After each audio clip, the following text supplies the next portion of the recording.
This video demonstrates the significance of having proper back-to-back wheel spacing on the AristoCraft GP40 locomotives. And this cotton belt unit, this Aristo GP40 cotton belt unit, has custom-made stainless steel wheels made for me by Datum Precision in Grass Valley, California. And it has, among other things, the proper back-to-back wheel spacing when installed on the axles. This Rock Island locomotive has the original factory plated steel wheels installed, and on both locomotives I have installed Kadee couplers.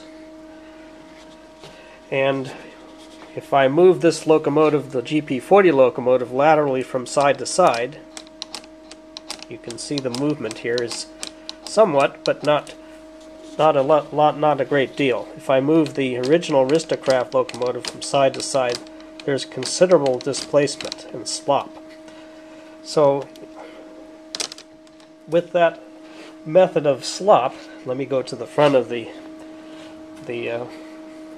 loco with the Aristo wheels, and again it has the same excessive slop.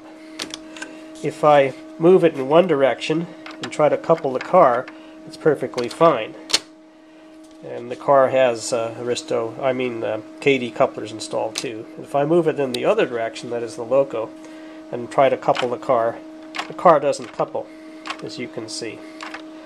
So in order to resolve that problem, of course, in addition to the stainless steel wheels I installed, and it's irrespective if the wheels are stainless, but as long as the back-to-back spacing is proper, and the Aristo wheels generally are too close together, what I've done was, in addition to the wheels, I've used nylon washers, and I discovered that washers, somewhere between 32 thousandths thick and 47 thousandths thick, I can select one or the other or a combination of both, and put them on the axle hubs once the wheels are removed, and then put the wheels back on, and that gives me a minimal slop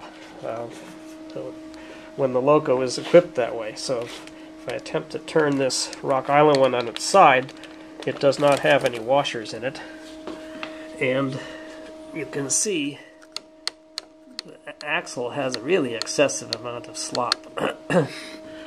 So that's the benefit of installing the proper back-to-back wheel spacing, in addition to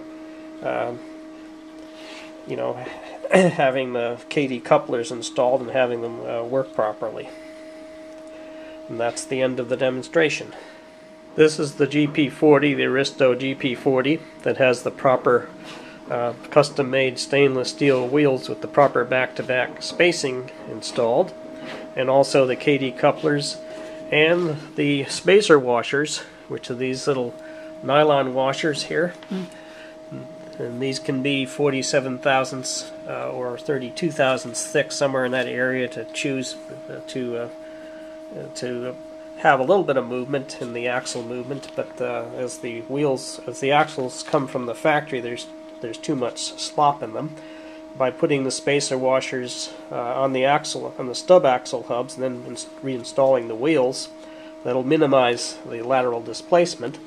And in this case, unlike the Rock Island one that I hadn't modified yet with the wheels, I can move this GP40 to one extreme and move the car to the other extreme. Both have Kadee couplers, and they couple, and that's proper.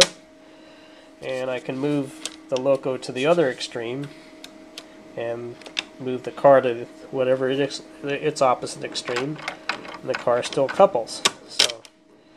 So that's the benefit of having proper back-to-back wheel spacing and minimal lateral axle movement. Now if I attempt to turn this loco on its side, I'll have to do that here, or turn it on its back, and you can see here, if I focus properly, that the axle movement is fairly minimal, just a little bit, and you should have some displacement. There's a little bit of movement here, nothing like it was originally.